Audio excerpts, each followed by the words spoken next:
નમસ્કાર મિત્રો, education with Jignesh ચેનલમાં તમારું સ્વાગત છે અને હું છું જિગ્નેશ. મિત્રો, કચ્છ સ્પેશિયલ ભરતી 2025નો આજે 5મો દિવસ હતો અને આજની અપડેટ અને તમામ અપડેટ સાથે આપણે વિડીયોમાં માહિતી લઈને આવ્યા છીએ, તો વિડીયોને અંત સુધી જોજો. તો આજની સૌપ્રથમ અપડેટ જોઈએ કે આજના દિવસે શું થયું 5મા દિવસે. તો અહીંયા તમારી સામે છે કે આજે જે કેટેગરીમાં જે નંબર જે છે એની આપણે પહેલાં વાત કરી લઈએ. તો ઓપન કેટેગરીમાં જે છે 1593 નંબર સુધીના જે છે ઉમેદવારો હતા. એસસી કેટેગરીમાં ગણીએ તો 242 મેરિટ નંબર સુધીના ઉમેદવારો હતા. એસટી કેટેગરીમાં આજે પણ કોઈ ઉમેદવાર નહોતા. એસસીબીસી કેટેગરીમાં 1019 મેરિટ નંબર સુધીના ઉમેદવારો આજે આવી ગયા અને ઈડબ્લ્યુએસ કેટેગરીમાં 245 મેરિટ નંબર સુધીના ઉમેદવારો આવ્યા અને ટોટલ 400 ઉમેદવાર જે છે એ જિલ્લા પસંદગી માટે બોલાવવામાં આવેલા હતા. આજના મેરિટ વિશે વાત કરીએ તો ઓપન કેટેગરીવાળા ઉમેદવારનું મેરિટ હતું 68.2544 છેલ્લા ઉમેદવારનું. એસસી કેટેગરીના ઉમેદવારનું મેરિટ હતું 68.2489. એસટી કેટેગરીમાં બ્લેન્ક છે. એસસીબીસી એટલે કે ઓબીસી કેટેગરીનું મેરિટ હતું 68.2523. ઈડબ્લ્યુએસ કેટેગરીનું મેરિટ હતું 68.2541. ઓવરઓલ આજનું છેલ્લા ઉમેદવારનું મેરિટ હતું 68.2489. જનરલ નંબરની વાત કરીએ તો જનરલ નંબર આજે જે છે એ 1600 નંબર સુધીના ઉમેદવારો જે છે એમને બોલાવવામાં આવેલા હતા. 1201 થી 1600 મિનિટ સુધીના ઉમેદવારો. ઓપન કેટેગરીના ઉમેદવારોની સંખ્યાની વાત કરીએ, સંખ્યાની દ્રષ્ટિએ તો આજે 16 ઉમેદવારો હતા. એસસી કેટેગરીના આજે 67 ઉમેદવારોને બોલાવવામાં આવેલા હતા. એસટી કેટેગરીના કોઈ ઉમેદવાર નહોતા. એસસીબીસી એટલે કે ઓબીસી કેટેગરીના 267 ઉમેદવારો હતા. ઈડબ્લ્યુએસ કેટેગરીના 50 ઉમેદવારો હતા. એમ કરીને ટોટલ 400 ઉમેદવારોને બોલાવવામાં આવેલા હતા. જિલ્લા પસંદગી કેટલા ઉમેદવારોની થઈ અહીંયા ચોક્કસથી ચોંકાવનારો આંકડો એક આવ્યો છે, જેવી રીતે તમને થંબનેલમાં મેં વાત કરી છે. તો વાત કરીએ ઓબીસીમાં, ઓપનમાં જે છે ઓપનમાં 6 જેટલા એટલે કે જનરલ કેટેગરીમાં 6 ઉમેદવારોએ જિલ્લા પસંદગી કરી છે કચ્છમાં. એસસીમાં જે છે એ 2 જગ્યાઓ ભરાઈ છે. જોઈ શકો છો કે 67 જેટલા ઉમેદવારો હતા, એની સામે ફક્ત 2 જગ્યાઓ જ ભરાઈ છે. તો એસસી માટે જે પણ પાછળના જે ઉમેદવારો રહ્યા એમને તો ચોક્કસ રાહતના સમાચાર છે કે લોકો કચ્છમાં ખૂબ ઓછા આવી રહ્યા છે. અને બીજી વસ્તુ એ પણ જવાબદાર છે અહીંયા કે હજુ પણ એસસીમાં સીટો કેમ ખસતી નથી, એટલે કે થોડું ઓછું 1-2 એવું કેમ રહે છે. તો એ તમને કહી દઈએ કે હજુ એસસીની અંદર જે છે એ સામાન્ય ભરતીના ઉમેદવારો હજુ મેરિટમાં ચાલી રહ્યા છે. હા, કેમ કે જે લાસ્ટ મેરિટ સામાન્ય ભરતીનું અટકીતું એ 67.91 આસપાસ અટકેલું હતું. તો એ ઉમેદવારો જે છે, જે ફ્રેશ ઉમેદવારો જે છે એસસીમાં હજુ ચાલુ થયા નથી. એટલા માટે એસસીની સીટો હજુ પણ આવી રીતે જઈ રહી છે અને કદાચ સોમવારે એટલે કે 25 તારીખે પણ આવી રીતે એસસીની સીટો જે છે એ જશે, કેમ કે ફ્રેશ ઉમેદવારો હજુ ચાલુ થયા નથી.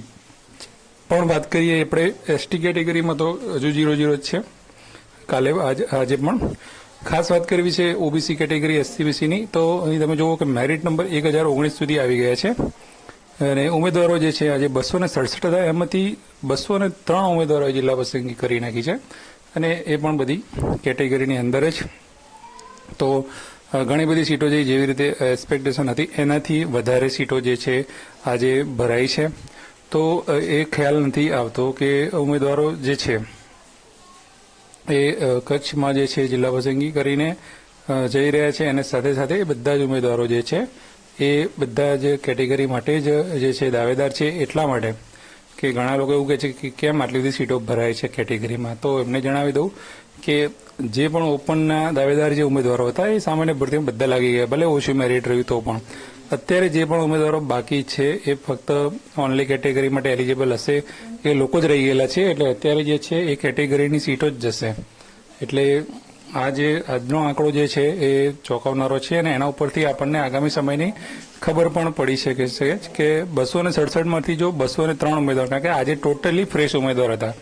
ઓબીસીમાં આજે ટોટલી ફ્રેશ ઉમેદવાર હતા. તો 267માંથી 203 ઉમેદવારોએ જિલ્લા પસંદગી કરી લીધી, એટલે કે કચ્છમાં પસંદગી કરી લીધી. તો આ જે 25 તારીખે પણ બીજા 63 આસપાસ ઉમેદવારો બોલાવવામાં આવેલા છે.